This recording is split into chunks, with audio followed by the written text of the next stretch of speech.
Bismillahirrahmanirrahim. Students, in this lesson I will discuss about interactions in ecosystems. In all ecosystems there are many kind of interactions among living organisms. The interactions between the members of the same species are known as intraspecific interactions, and the interactions between the members of different species are known as interspecific interactions. So there exists a competition between members of same species and different species. So competition between members of different species is known as interspecific competition, while the competition between members of the same species is known as intraspecific competition. So, what is competition? Different species, when they are living in the same environment or habitat, they may require the same resources. When the resources are limited, competition occurs among the species. So, competition is a struggle between different species for the same limited resources. The more similar the needs of the species, the more intense the competition. In ecosystems, the natural resources, for example, nutrients, space, are usually in short supply. So there is a competition among the organisms of ecosystem for the utilization of resources. The competition may be intraspecific or interspecific.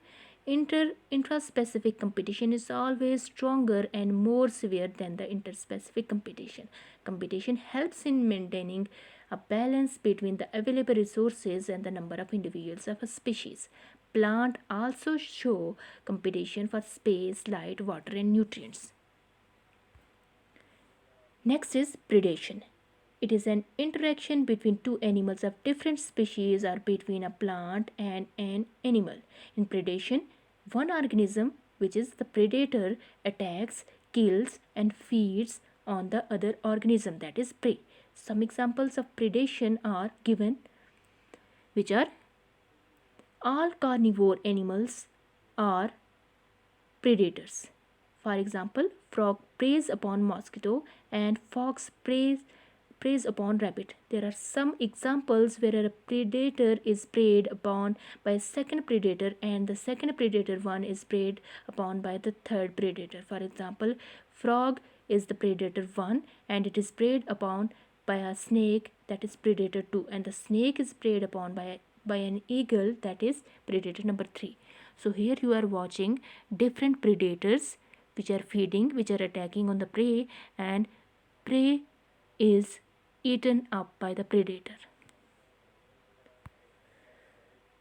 Did you know that some plants also show this predation? Certain plants, for example pitcher plant, sundew, and Venus flytrap, are carnivores and they act as predators. Such plants live in the areas where minerals and other nutrients are lacking, and they feed on insects to fulfill their nitrogen requirement. These plants have mechanism to attract insects. For example, they secrete sweet nectar that attracts the insects searching for food. Their leaves are also modified to capture the prey. Predation keeps the prey population under checks so as to maintain an ecological balance. Humans benefit from this interaction in the biological control of weeds and pests. In order to control pests in an area, the predators are released there.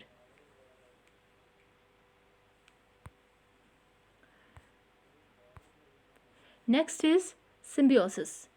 It is a relationship between members of different species in which they are living together for longer or shorter period of time. Symbiosis is of three types: mutualism, parasitism, and commensalism. First, I will discuss about parasitism.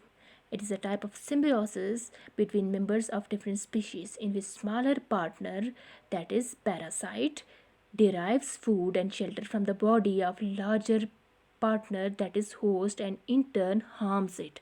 For example, here the smaller partner, that is parasite, is a mosquito, and larger partner will be the body of a mammal or human being. In temporary parasitism, the parasite spends most of its life cycle as independent, free living organism. Only a part of its life cycle is spent as a parasite. Leech, bedbug, mosquito are common temporary parasites of human. In permanent parasitism, the parasites spend their whole life cycle as parasites. Many disease causing bacteria and all viruses are permanent parasites. Parasite may also be classified as ectoparasite and endoparasites. So this mosquito is the example of ectoparasite. Ecto mean outer. So it lives on the surface of host body and get food from there. Mosquito, leech, and head louse are the common examples of ectoparasites. Next is endoparasites. Endo mean inside. So endoparasites live inside the body of host and get food and shelter. Many viruses, Ascaris, tapeworm, and amoeba and plasmodium are the common examples of endoparasites. Some plants which are Cascuta, which are included in the plants that are living as parasites. Cascuta is the common example of parasitic plants, which is also known as dodder. And parasitic plants grow special types of roots which are known as haustoria into host body, and they get the required nutrients from the vascular tissues of the host. Next one is mutualism, which is a biological interaction between two species wherein both the species benefit from each other and neither is harmed. For example, termites eat wood but are not able to digest the wood.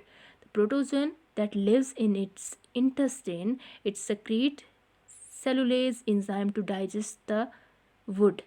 In return, the termite provides food and shelter to the protozoan. The nitrogen fixer bacteria, that is rhizobium, live in the root nodules of leguminous plants like pea, gram, and the bacteria obtain food and shelter from plants while in its return it gives and fixes gaseous nitrogen into nitrates for the plant, which is required for their growth. What is commensalism?